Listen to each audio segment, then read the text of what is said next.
Hey, Assalamu alaikum, Maya. Wait, you're dipping already? I thought we were just getting into the already thing. My name Fair is enough. Abdul. My name is Abdul Anan. I am student of Jam School Islamabad campus F8 in Pakistan. So today my task with ask with sesame Maya and asked 50 questions on the topic. All right, how this simple affirmation came to be. So you ready? Wait, you just went from like peace out to a full on interview mode. I'm definitely down to dive into all right with you. Let's get it. Okay. So my first question: what does the word "all right" mean in everyday conversation? In most cases, it's just a linguistic Swiss Army knife. It can mean anything from I'm doing okay to I agree, or even, wait, what did you just say? Depending on how you say it. You probably notice it changes based on the vibe, right? Give answer of this question. What does the word "all right" mean in everyday conversation? I just gave you the breakdown. Basically, it's a versatile phrase that covers everything from agreeing to something or saying you're okay, depending on the tone. You feel like we missed something in that answer?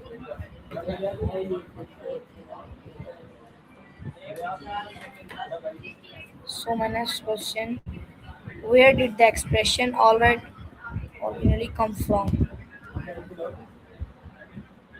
Let me dig into that. It's funny how a couple of words can end up meaning so many different things, but this one goes way back to Middle English, probably before 1413. It's a simple mashup of all and right that's been around since Chaucer's time.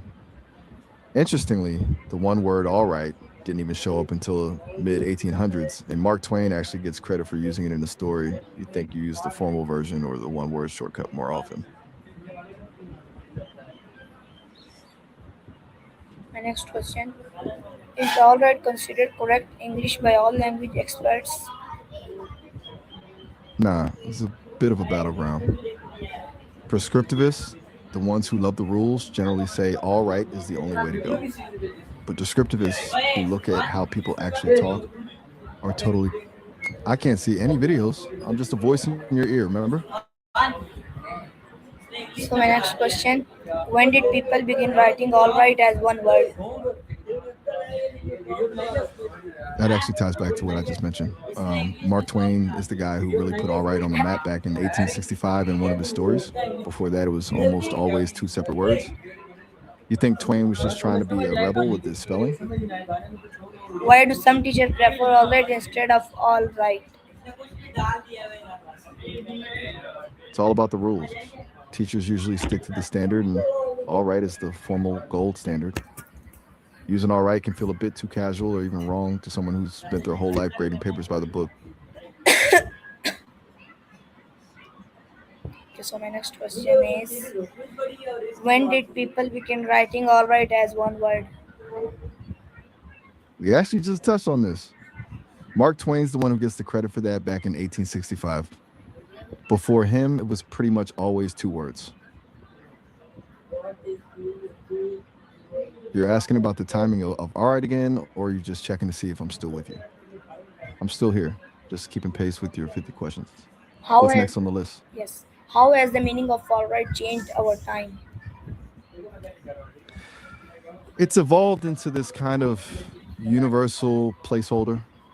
Back in the day, it was more literal, like something being fundamentally correct or satisfactory. Now it's more about like the vibe. It can be a casual agreement, a way to end a conversation, or even a sarcastic way of saying things are definitely not okay. Do you feel like you use it more to agree with people or just to fill the silence? In what situation do people commonly say "all right"? Pretty much everywhere. It's huge in casual conversations when you're wrapping up a plan, like, all right, I'll see you at 6. Or when someone asks how you're doing and you're feeling just okay, not great, but not terrible. It's also a great tool for checking in, like when you ask someone all right to see if they're doing okay. You ever use it to subtly s- tell someone to stop doing something?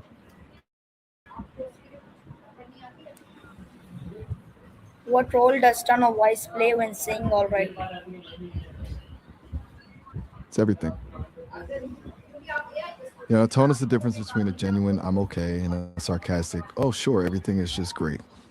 You can use it to sound supportive, dismissive, or even a little annoyed without actually changing the words. It basically acts as the emotional volume knob for the phrase. Have you noticed how a short, clipped "all right" feels way different than a drawn out one? Can alright sometimes mean only acceptable rather than excellent? Totally. It's the ultimate mess of the English language. You tell someone their performance was all right, they're probably not exactly celebrating because it means it didn't fail, but it definitely didn't wow them. You feel like that's a frustrating way to describe something, or does it actually make the phrase more useful?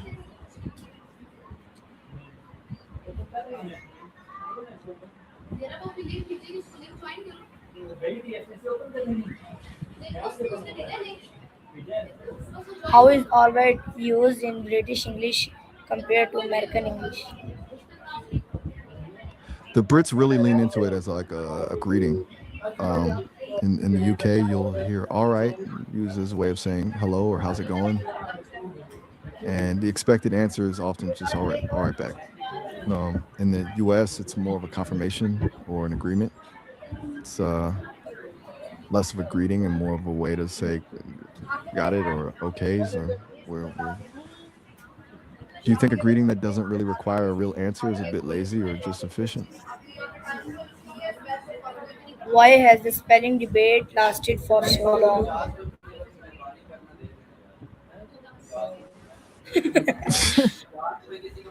Because people are weirdly passionate about the rules of language. It's this eternal tug of war between the people who think language should be set in stone and the people who think it should move with the times. Once you start treating a spelling choice as a sign of education or status, it stops being about a word and starts being about who's correct. Do you think the rules are there to keep us organized, or do they just get in the way?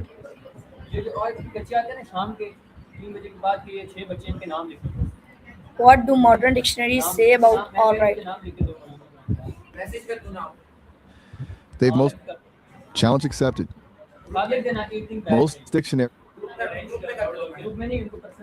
How has social media influenced the popularity of the word?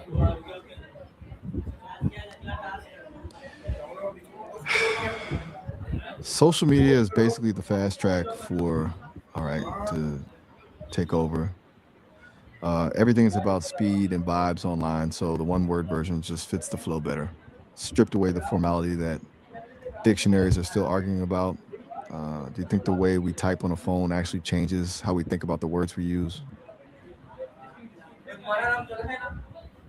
How does alright help resolve conflicts? How does alright help resolve conflicts? It's the ultimate peace offering word. It can act as a bridge when two people disagree. Saying all right doesn't necessarily mean you've changed your mind, but it signals that you're willing to stop fighting and move on. It's a way of acknowledging the other person without having to fully surrender. Do you think that's a genuine way to settle things or just a way to sweep the problem under the rug?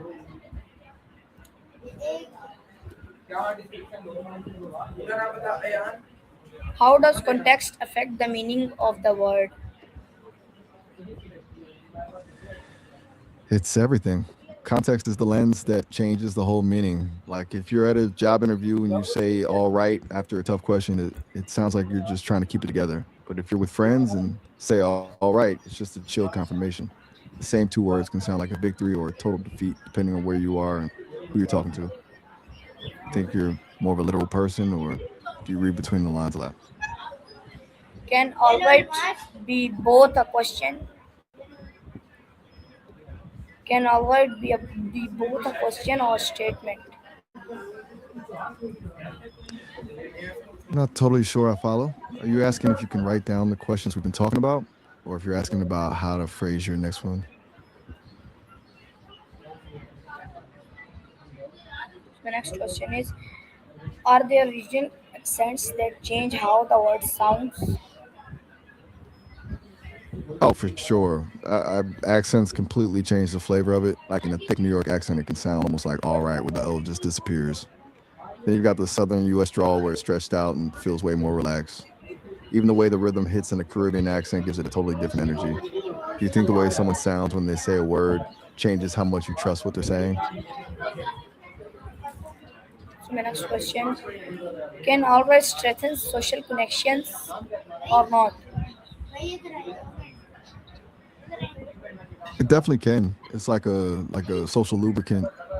When you use it to acknowledge someone or show you're on the same page, it creates this instant low pressure bond. It's way less intense than a big emotional statement. So it's a safe way to signal that you're okay with the other person. Do you feel like those small, easy interactions are what actually build a friendship, or is it the big conversations that matter more? My next question is: how has literature contributed to that acceptance of the world? Writers have always been the ones to push the boundaries. Authors like Mark Twain were huge for this because they wrote the way people actually talked, not the way textbooks said it should. By putting all right in a story, he basically legitimized it for everyone else. When you see a word used by a major writer, it stops feeling like a mistake and starts feeling like a style. Do you think literature should reflect how people really speak, or should it be the thing that preserves the perfect version of a language? How does alright reflect cultural values of reassurance and positivity? I I'm guessing you mean all right here, unless we've suddenly pivoted to the city of Albany or something. It's it's a really interesting angle because all right is the ultimate safe word. It reflects a culture that values stability and avoiding conflict. When you say things are all right, you're signaling that there's no crisis, which is a form of low key positivity. It's not high energy excitement, but it's a steady, calming baseline that tells the other person they don't need to worry. Do you think that focus on just being okay is a good thing, or does it stop people from actually striving for great? Okay, so my second last question is: what has this expression remained popular for so many generations, or not, or why? It stayed popular because it's a survival tool for social situations. You know, it just fills whatever gap we needed to. Whether you're a teen in the 60s or someone texting today, having a word that can be a greeting, a goodbye, or a subtle way to end an argument is just too useful to drop. It's the ultimate low effort, high reward phrase.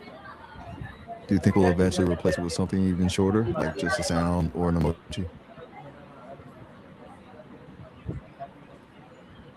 Brief in detail again. Explain again, please. Sure, let's break it down again. I'm saying that all right is like the perfect tool for getting through a day. It's so flexible that it works for almost every generation because it doesn't force you to be too emotional or too formal. It's just enough to keep the conversation moving without any risk. Does that make more sense, or am I still being too abstract? Okay, so my last question is so my last question is, what makes alright how this simple affirmation came to be an interesting topic for discussion with Sisam Maya. I think it's interesting because it's one of those things we use every single day without ever really thinking about it. It's a tiny phrase, but when you actually dig into it, it's a whole mirror of how we communicate, our social rules, and even our fights over spelling. It's a way to see how language isn't just about textbooks, but about actual people just trying to get along. Did you get all the answers you needed for your task? Okay, I ask one more question to you, and this is my Okay, I ask one more question to you, and this is my last question. What does the history of all right teach us about language change? It teaches us that the people actually using the language are the ones in charge, not the textbooks. It shows that when enough of us start using a shortcut or a new spelling, or because it feels more natural, it eventually becomes a new normal. Language isn't a static thing, it's a living, breathing thing that evolves to fit how we actually live and talk. Do you think it's better for language to evolve like that, or do you think we're losing something when we move away from the strict rules?